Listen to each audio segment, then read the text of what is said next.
Good morning, good morning, good morning, my brothers and sisters, wherever you are. It's a beautiful, blessed day.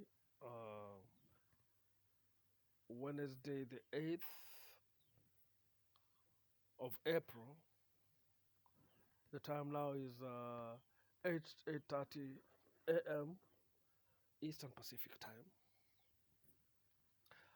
And just wanted to say a few words about what's going on.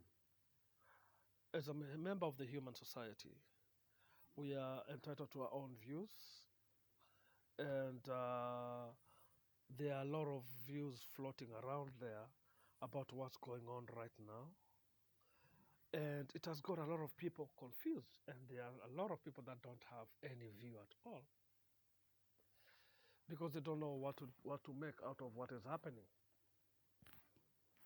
Now, it's very, very, very important that we understand that this pandemic has the human element and the human hand in it, as much as there is another side that we don't look at, na hiyo ni pande ya Mungu yuko involved. Now, why do I invoke God in all this? Kitu ya kwanza unastahili mwelewe ni kwamba haya mambo yote yakiwa yanatokea, sisi kama waumini ama kama wapenda Kristo ama kama wacha Mungu wa kila madhehebu na kila dini, tumebaki tukiwa tukijiuliza maswali mengi ya kuwa, je, hizi ndizo nyakati za mwisho? Langu ni hili, langu ni kuwa kwamba tatizo langu ni kuwa najiuliza, na je, wale watu walioteuliwa kwamba ndio watakaoongoza watu katika imani ama kondoo wa Mungu katika imani walienda wapi? Where are these people? They have all gone underground. Na nikisema they have all gone underground, naanza na Pope, kabla sijastaja bishop, archbishop, right reverend, center reverend, wajitanga right reverend ama left reverend ama middle center reverend ama pastor ama commander ama whoever they call themselves, imam, sheikh,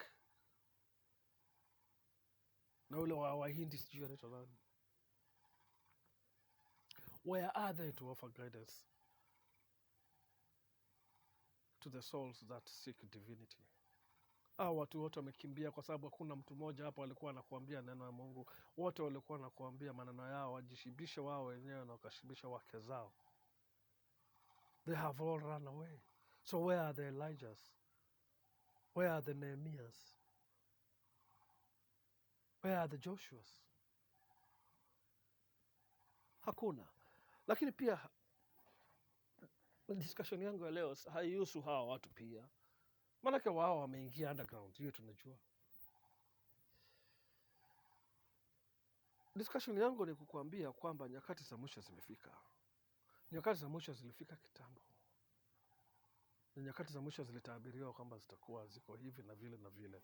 Kwa hivyo tutaangalia kitabu cha Revelations 6 1 through 8 ndio tuelewe nyakati ziko namna gani, na hii ni hadithi ya the four horsemen. 6:1 inasema, the next thing I saw was this: when the lamp had opened one of the seven seals, I heard one of the four living creatures say in a voice like thunder, come. And I was watching. There was a white horse. Its rider was holding a bow. He was given a crown, and he went off winning victories and to win more of them. So watu wanasema ni nini hii? What was John talking about? Na je, imetendeka? the white horse, and the rider was Christ. Christ alikuja, and he was given a crown ya kingship, kwamba huyu ni mwana wa Mungu. And he came down and he preached the gospel, and he won victories, and he won souls. So hiyo ilipita, the first horseman has come and gone. Then it is further described. Verse 3. When the lamp opened the second seal, I heard a second living creature saying, "Come." And another horse went out. Few read this time, its rider was given permission to take away peace from the earth, so the people would kill one another. He was given a great sword. End of verse 4. The second rider came. There has been wars and pestilence, brothers fighting against brother, all over the world. And there has been no peace at all. Huyu anapigana huyu, huyu anapigana huyu, for virtually nothing. So has that rider come? Yes, that rider has come. Na labda wakati wake umeisha. So this is how you know wakati wake umeisha. Wakati wake umeisha kwa sababu pametokezea ka corona kidogo, and then there is no more fighting. Kila mtu anasema mimi niko lockdown. I'm going for lockdown. I'm going to be with my family. There is no war. Unasikia vita wapi? Where did you hear war in the last 1 month? That rider has come, and that job has been done. And it continues. Verse 5. When the lamp opened the third seal, I heard the third living creature saying, "Come." And as I was watching, there was a black horse.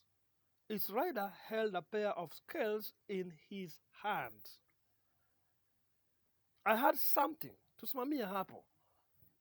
Kwa hivyo horseman watatu akatoka, na akatoka akiwa yuko na scale, mizani kwa mkono yake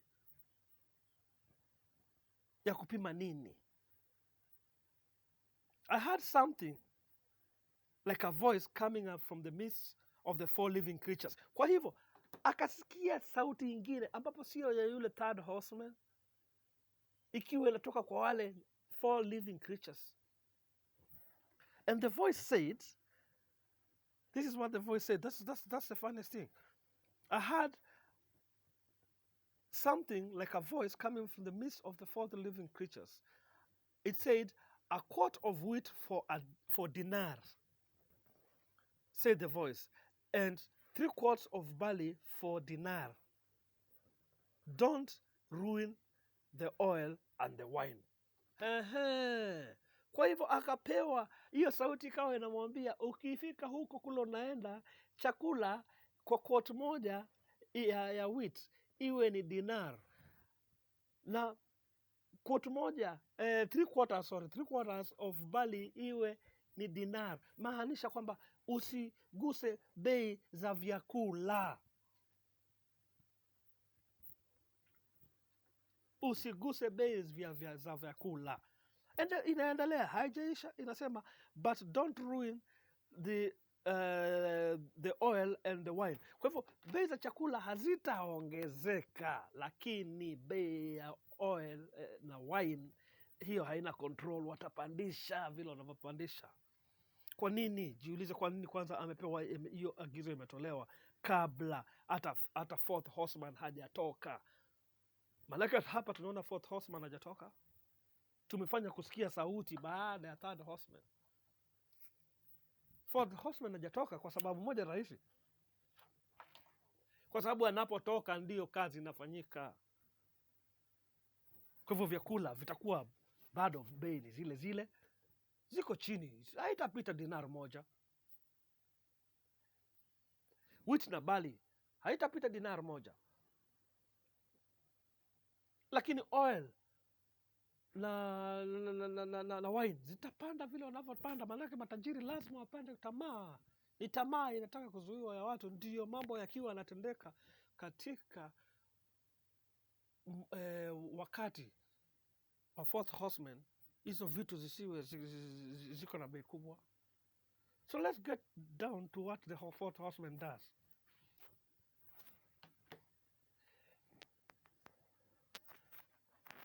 When the lamp opened the fourth seal, I heard the voice of the fourth living creature say, "Come!" And as I looked, there was a pale horse, and its rider's name was Death. Taregelea. When the lamp opened the fourth seal, I heard the voice of the fourth living creature say, "Come!" And as I looked, there was a pale horse, and its rider's name was Death. Hades followed along behind him. Listen very carefully. Hades, Hades,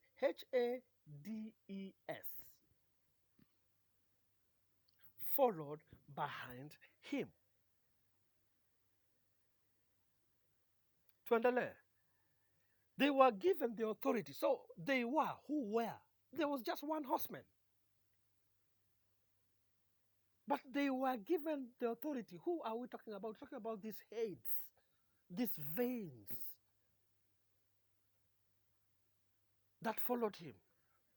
Maanisha ni vitu vingi that followed him.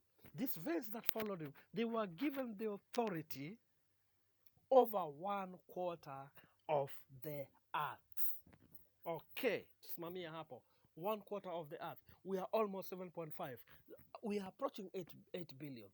Let's say the total number is 8 billion for the sake of easy mathematics.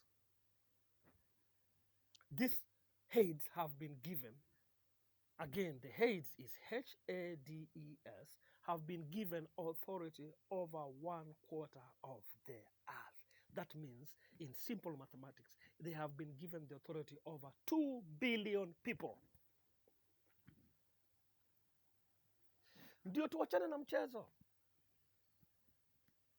So on the fourth horseman, when they were given the authority over 2 billion people, it continues to say, and okay, I'll read the sentence.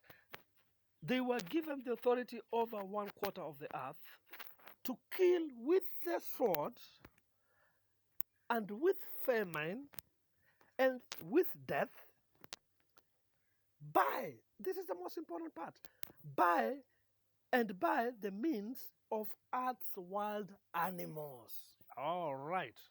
So let's ask ourselves again here. Turudi hapa nyuma kwa earth's wild animals. Ndio sasa nikushikanishe na corona. Sasa nyinyi, kuja nikuulize. Tumeua wanyama wote wa pori. There is no wild animal. We have killed all of them. Kwa sababu ya tamaa yetu. So what wild animals are we talking about here that is going to kill 2 billion people? Hakuna, tumeua wote. But this is what is more interesting about this verse. It says, and by the means of earth's wild animals. It is not by earth's wild animals, ni by the means of earth's wild animals. Sasa turudi nyuma. Sasa corona imetoka wapi? It is said imetoka kwa bats. Okay. So the bat is being used as a means to an end. So ask yourself, what is the end? The end, my friends, is 2 billion people. Hakutaenda 2 billion and one person extra. Hapana, kutaenda exactly 2 billion. Na kutaenda 1,999,999. Pataenda exactly 2 billion. That's what the fourth horseman has authority over. And so in so saying, these are the end of the times. No matter how you look at it, these are the end of the time. They are so well explained.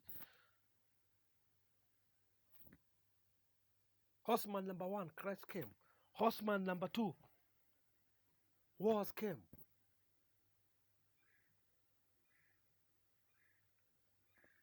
And peace was not there. Horseman number three,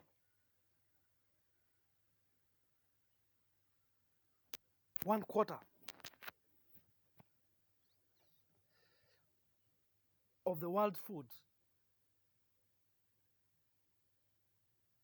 I mean, food is available. But when food is available, wines and drinks and oils, everything, the prices are high. Horseman number four, that is here. So when you ask yourself, where is my pastor? Alienda wapi? Alienda kakimbia wapi? Because he was not either he was not telling you the word of God, ama he is scared shit of telling you that this is the end of the times. Oh, he does not know this is the end of the time. Because he was busy enriching himself. And selling you propaganda, thinking it's propaganda. It's not propaganda, it's real. So, my friend, this is what I'm saying to you. I've had people say, oh, unajua, hii ni homa itaisha tu, sijui nini, sijui nini. Hakuna, stay safe, kaa ndani ya nyumba.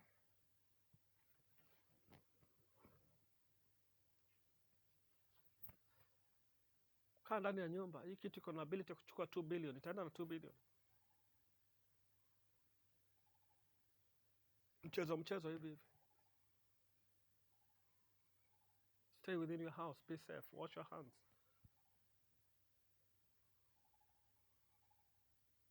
Wacha hizi interactions. Sijui nani. Na lazima nikamtembelee. Ndio ukamtembelee kwa nini na atakupatia kitu ambacho alikuwa sio chako na kitakupeleka. This thing is killing people like nobody's business. I love you all. Thank God I was not a pastor. Mimi hata mngenipatia nini sadaka. Hata fungu ya 10. Nilikuwa mnakuja kusikiza neno na mnakimbia mnaenda before nimalize. Nikimaliza kufungua macho mlienda nyote.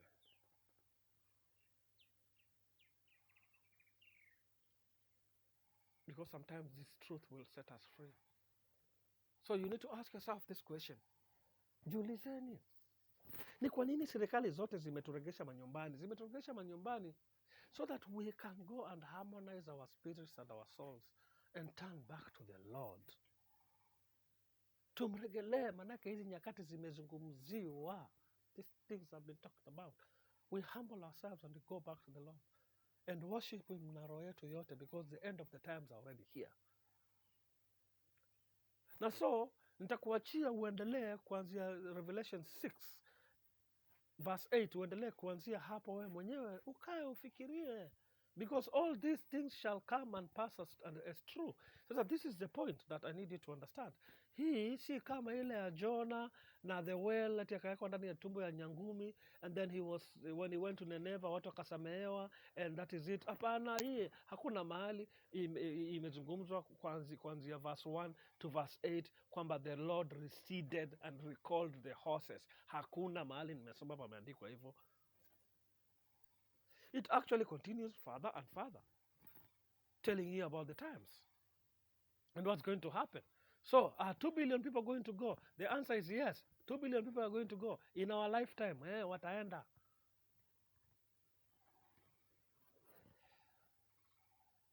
Iwe ni corona, iwe si corona, itakuja ingine. Because it is written, by the means of wild animals. Itakuja ingine. By the means of wild animals. Na ingine. And by war. And by famine. I love you all. Be blessed. Let's do some soul searching. Let's go back to the Lord. Let's go and purify our salvation. Because Christ came so that we can be saved. Be blessed. Bye-bye.